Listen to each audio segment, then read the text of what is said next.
Stop paying for budgeting apps.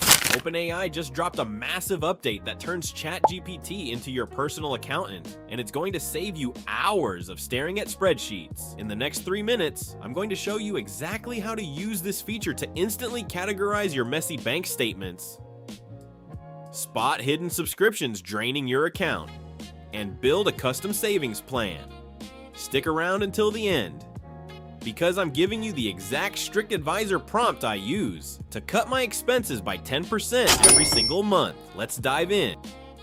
First, you need to get your data into ChatGPT. Go to your bank's website and download your last 30 days of transactions as a CSV file. Now open ChatGPT and hit the attachment icon. Upload that CSV file. Before this update, the AI would just spit out a wall of text. Now, it actually understands financial data structures. Just type, categorize these expenses into needs, wants, and savings, and visualize it.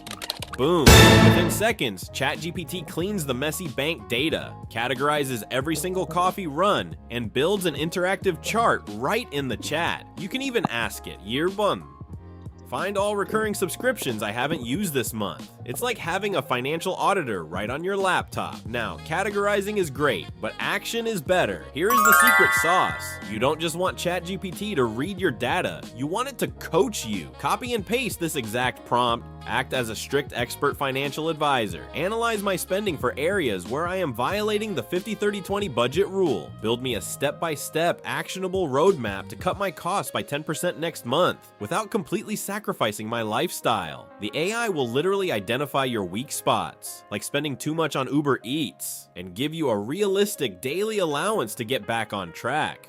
Crucial warning before you do this: we are dealing with your money. Never upload files that have your full account numbers or social security numbers visible. Delete those columns first. Also, go to your ChatGPT settings, click on data controls, and turn off model training. This ensures OpenAI isn't using your financial data to train future models. I've put the exact strict advisor prompt down in the description so you can copy and paste it right now. If this saved you time, hit that subscribe button for more AI tutorials every week.